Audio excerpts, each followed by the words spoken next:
আসসালামু আলাইকুম সবাইকে। আজকে ভর্তা বানাবো, সবার ফেভারিট। আমার মনে হয় না যে পৃথিবীতে এমন কেউ আছে যে সে ভর্তা পছন্দ করে না। তো আজকে আমি রসুন মরিচের ভর্তা বানাবো আর শুটকির ভর্তা বানাবো। প্রথমে রসুন মরিচের ভর্তাটা বেটে নিব, কারণ শুটকির ভর্তা আগে করলে শিলপাটায় শুটকির যে একটা ঘ্রাণ থাকে এটা তো খুব হার্ড থেকে যাবে। এই জন্য আগে রসুন মরিচের ভর্তা করব, তারপরে শুটকির ভর্তাটা করব। রসুন মরিচের ভর্তাটা আমি একদম মিহি করে বেটে নিচ্ছি। শিলপাটার বাটার ভর্তাটা আমার বেশি ভালো লাগে। অনেকে দেখেছি যে ব্লেন্ডারে ভর্তা বানায়, ওই ভর্তার স্বাদ লাগে না, তো শিলপাটার স্বাদটাই অন্যরকম। তো ভর্তাটা দেখেন কত লোভনীয় হয়েছে, মনে হচ্ছে দেখলেই খেয়ে নেই। এই ভর্তা খুদের ভাতের সাথে যা লাগে। এবার হচ্ছে আমার ফেভারিট শুটকি ভর্তা। শুটকি ভর্তা, শুটকির ভুনা, শুটকির তরকারি, শুটকি আমার যে কোনোভাবেই ভালো লাগে। তো শুটকির ভর্তাটা আমি অনেক দিন পর লাস্ট কবে খেয়েছি মনে নাই। 3 বাচ্চার কারণে শুটকির ভর্তার ঝামেলাতেই যাই না আমি এখন। তো যেহেতু বৃষ্টি ছিল, খিচুড়ি রান্না করেছি, আলু ভর্তা, ডিম ভাজা, তো চিন্তা করলাম শুটকির ভর্তা আর মরিচের ভর্তাটাও করে নেই। তো অনেক দিন পর আমার ফেভারিট শুটকির ভর্তা খাবো। শুটকির ভর্তা কখনো আমি আদা বাটা রাখি, কখনো মিহি করে বানাই। তো আজকে মিহি করে বানাবো।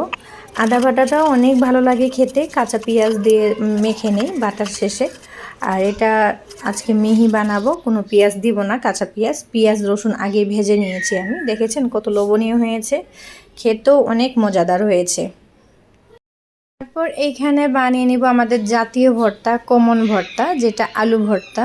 খিচুড়ি রান্না করেন আর ভাতের সাথে এখানে আলু ভর্তাটা মাস্ট বি লাগেই। মজার ব্যাপার হচ্ছে আলু ভর্তাটা কিন্তু সব ভর্তার থেকে পরিমাণে সব সময় বেশি হয়, তাই না? আর এমনটা কিন্তু সবার বাসাতেই হয় আমার জানা মতে। অনেক পদের ভর্তা বানাইলে আলু ভর্তাটার পরিমাণটা বেশি থাকে। খিচুড়ি বানিয়েছি, ভর্তা বানিয়েছি, ডিম ভাজা বা ভুনা মাংস থাকবে না তা কি হয়? তো ভুনা মাংসটা তো সব সময় খাওয়া হচ্ছে আমাদের, এই জন্য আজকে হলো ডিম ভাজা করব। আমার কিন্তু পদে পদে রান্না করতে অনেক ভালো লাগে, যে টেবিলের মধ্যে অনেক আইটেম সাজানো থাকবে, অনেক ধরনের রান্না, যেটা চোখেরও একটা শান্তির ব্যাপার আছে। কিন্তু খাই আর না খাই, চোখের যে শান্তির ব্যাপারটা, এটা আমার কাছে ভালো লাগে। এই জন্য আমি যেদিন ভর্তা বানাই, অনেক আইটেমের ভর্তা বানাই। এখানে আমি একটু মজা করছিলাম যে 2টা অন্যরকম ভর্তা আর আলু ভর্তাটা বেশি হয়ে না একটা অন্যরকম ভিউ লাগতেছে। পরে চিন্তা করলাম দেখি তো একটু ইমোজি বানাই, তো মজা চলেই এইভাবে করে রাখছি।